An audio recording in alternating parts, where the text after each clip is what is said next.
خۆشەویستان جارێکی تر سڵاوتان لێبێ و ئەچمە لای تەوەری دووەمی ئەمڕۆی پرۆگرامەکەمان ئینستیتوتی داکۆ بۆ گەشەپێدانی هونەر و کلتور بڕیارە لە شاری کەرکووک ئامادەکاری دەکات لە ئێستادا بۆ سازکردنی گەورەترین کۆنسرتی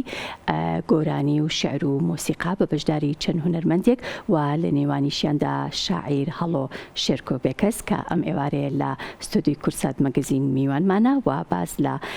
سازکردنی کۆنسرتەکە و بەڕێوەچوونی کۆنسرتەکە کەین لە شاری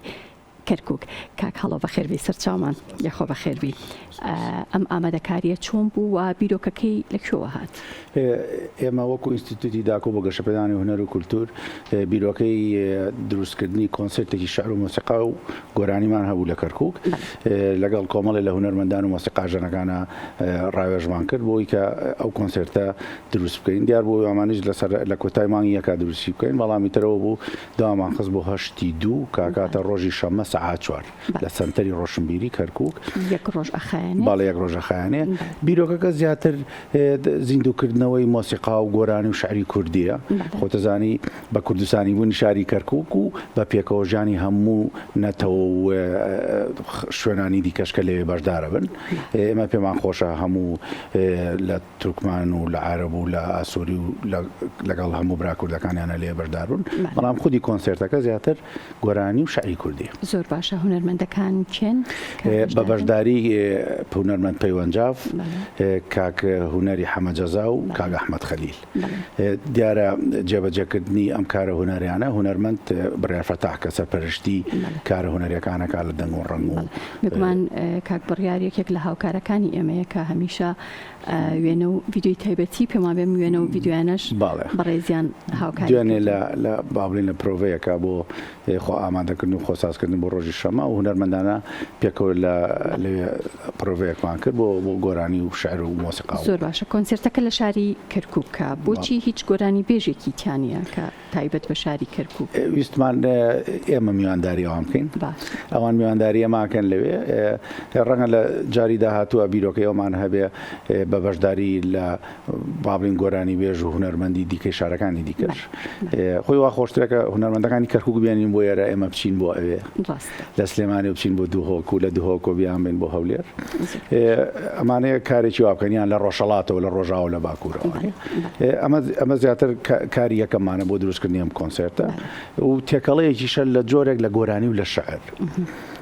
من بۆ خۆم بەشدارە بم، ڕەنگە جاری دیکە شاعری دیکە بەشدار ببێت. دواتر بە وردی باس لە بەشداری تۆکەم لە کۆنسرتەکەدا. ئێستا کاکەڵۆ پرۆمۆی کۆنسرتەکە ئامادەیە، پێکەوە سەیرەکەین و ئەگەڕێنەوە.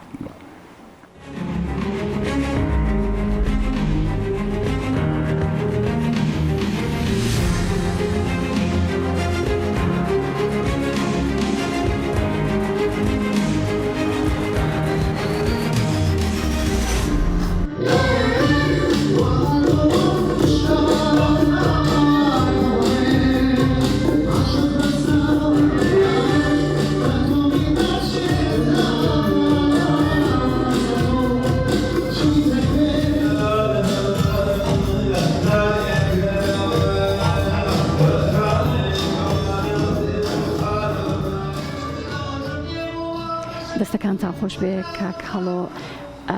سازکردنی ئەم جۆرە کۆنسرتانە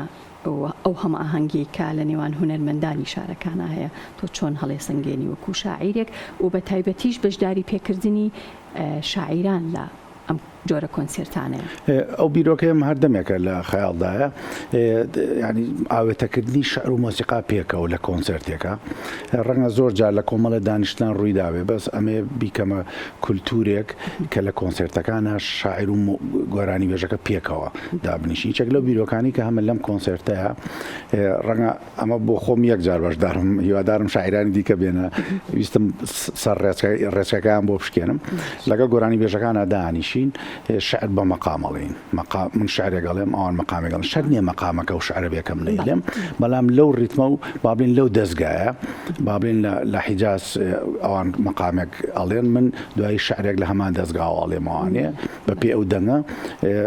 یەک جوابی یەکترێ دەین ئەمە پێویستی بە پرۆڤەکردنە پێویستی بە ئامادەکاری باڵێ بێگومان خۆتان ئامادە زۆر بە جوانی هونەرمەندەکانیش هەموو هونەرمەندی شیا و پرۆفیشنێڵن باڵێ هەموو ئەزمونیان هەیە لەو بوارەدا خۆم شعرەکان دیارە لەوێش بەشدارە بم بە دوو شعر هیچێکیان بە ئایە نێوان گفتوگوی شعری لە نێوان من و باوکما بۆ کەرکووک دوایش شعرێکی دیکەیە هەر بۆ ڕۆژاوە بەڵام ئەوانەی دیکە لەگەڵ ئەمانە کە دانیشم لەگەڵم گۆرانی بێژانە هەموو شعری کورتکورتن کە گونجێنم لەگەڵ ئەو مەقامانە و لە دەستگانی کە ئەوان گۆرانی مەقامی لەسەر کاتابێ ئەو شعرەمان پێشکەش بکەیت ئەمێ لێ بیخێنەوە بەس ئەتوانم لێرە پێشکەشمان بکە کەشفێکم باش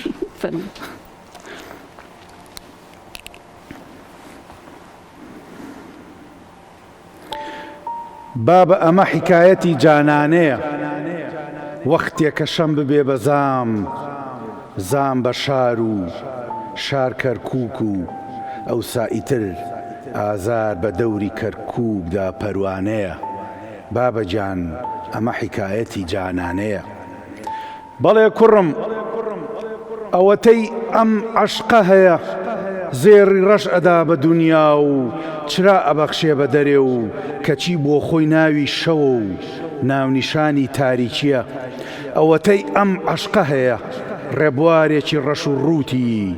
ناو هەژاری و ئەشکەنجەیە کەوایە بابە خەم کەرکووکە و کەرکووک خەمە بەڵام خەمێ گوڵ دەرەکا و خەمێکە سەرنەوی ناکا بۆ ڕەشەبا و لە دنیای ڕق و کینەدا شەقام خۆشەویستی بەرپاکە کوڕم بە کەرکووچیەکان بڵێ تۆ کەرکووچیت پێناسەد ئاگرە و برین لە ئاگردا قەقنەسیت و لە بریندا پێکەنینی باخچەی ئەوین تۆ کەرکووچیت هەموو جارێ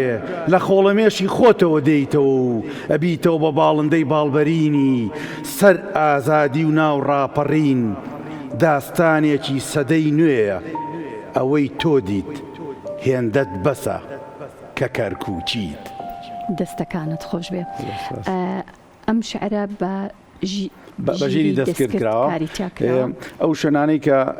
منم هەموو سەرەتاکەی منم دوایی باوکم هەموو شوێنانی کاڵێ بەڵێ کوڕم وەڵامدانەوەکەی بەدەنگیەوە بەدەنگیەوە ئەمە کاتی زۆر ئەوێ ئامادەکردنی کارێکی وە پارچەیەکی بۆ نمونەوە بیرۆکەکان دێنم هەندێک جار لە شعری خۆیەوە وەریەگرم ئەو بەشانەی خۆی دانێمانێ ئەو بەشانەی کە هی خۆمە بەدەنگی خۆم شتی بۆ زیاکەم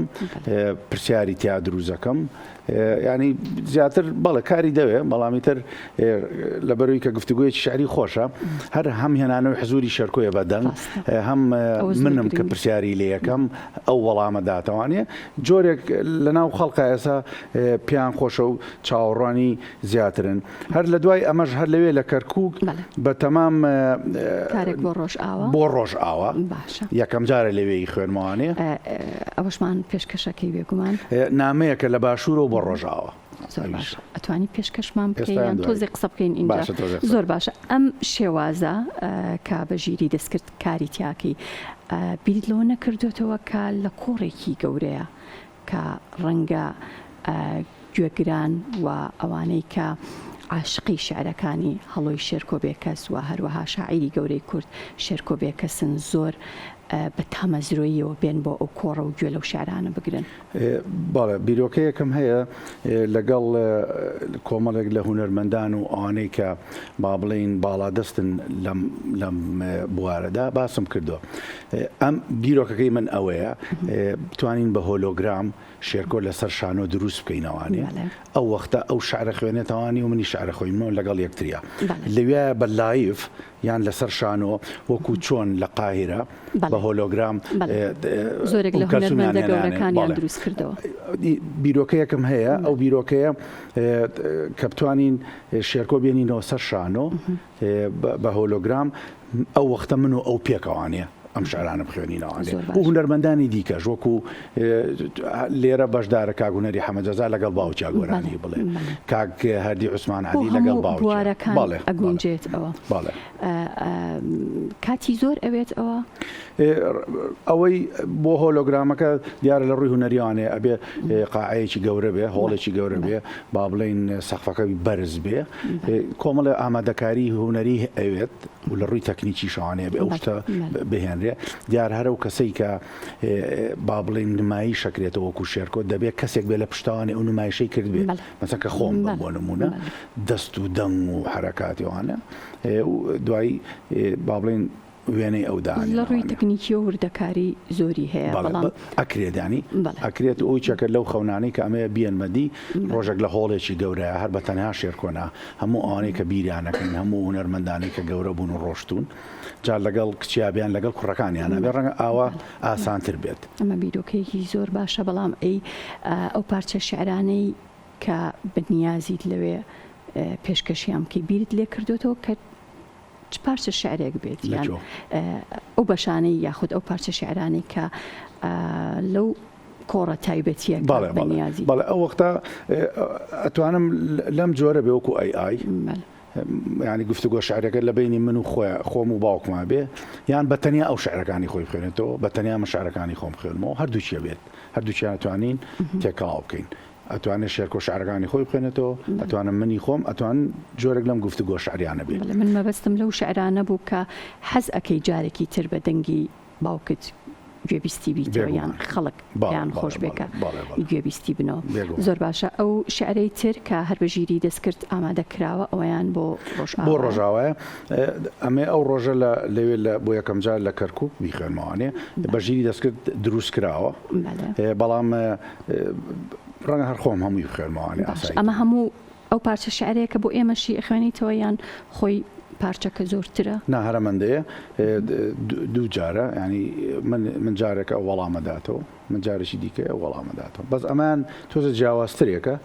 ئەمە نامەیەکە لە باشوورەوە بۆ ڕۆژاوە با بڵین ئەم نامەیە باوکم نووسیوێتی من بۆ ڕۆژاوایە خوێنمەوە دوایی بە باوکمەڵم خوێندومەتەوە ئەوی ژەڵێ وادود من ژەڵم ئەمە شموت ئاوایی سەبەتە خوێن پرسیار و وەڵامە زۆر باشە کەواتە بم پارچە شعرەی تۆ کۆتایی بە پرۆگرامی ئەم ئێوارەی کورسات مەگەزینە هێنین زۆر سپاس دەکەین کە ئەم ئێوارەیە لە لای ئێمە میوان بووی گەورەت کردین کاک هەڵۆ شێرکۆ بێکەس فەرموو سپاس نامەیەک لە باشوورەوە بۆ ڕۆژاوە بابە ئەو نامەیی بە بای وەشتا ناردبووت بۆ ڕۆژاوە هەر دوێنێ ئاوا بۆم خوێندنەوە هەر خۆتان نین هەمومانین ئەو کاتەی ئێوە سرودی دار و بەردن گەروتانین کە مەوزدانەوەی ئازاری سەر شەقام بن هاژەتانین هەر خۆتان نین پەنجەکانی دەستان ئێمەین بامەچەکیش هی خۆتان بێ ڕەنگتان ئێمەین باوێنەکەش هی خۆتان بێ سەر و ملتان هی خۆتانە و بەڵام سینە و خوورپەی دڵ و بە تایبەتی برینەکانتان هی ئێمەن چوار گوێچکەلەین و یەک دڵین چوار پەنجەرەین و یەک ماڵین چوار کارێزین و یەک باخچە و چوار هەنگاوین و یەک ڕێگا برینەکانتان هی ئێمەن کوڕم پێیان بڵێ هەر خۆتان نین تەماشاکەن درەختێکتان لێ ئەکوژن من لە کەرکووکەوە بەژنی سەوزی درەختەکەم خوێنی لێ دێ کڵپەیەکتان لێ ئەگیرێ من لە سابڵاخەوە هەناسەی ژوورم تەنگ ئەبێ لە لای ئێوە کانیەکی بچووک بگری من لە دیاربەکرەوە منداڵێکم تینووی ئەبێ باڵی تەیرێگەکەن لەوێ من لە پارکی ئازادیەوە وشم نافڕێ بابە ئەمەشم بەدەنگی بەرز هەر بۆ خوێندنەوە باوکم ئەڵێ دەجۆش بگرن ئەو وژەی لای منە هی خەمەکانی ئێوەیە ئەم گڤەگڤی پەخشانەیش هی دەنگی خوێنی ڕۆژاوایە تەماشاکەن ئەم کوڕبوونەوەی شانانم هی هەڵگرتنی تابوتی جۆگەلەکانی ئێوەیە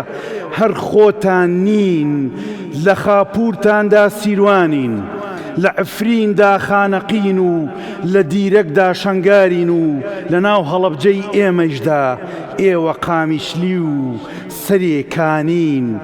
کوڕم دڵنیابە ئەوەی تەنیایە و گوڵێکی لەگەڵ نییە، یەک پەپوو لە دۆستی نییە، هەر دوژمنانن، هەر ئەوانن هیچیان نییە. نە عەشق نە پەروانە و نەمانگەشە و ئەوان هەرگیز نەخوا ئەبین و نەخەو.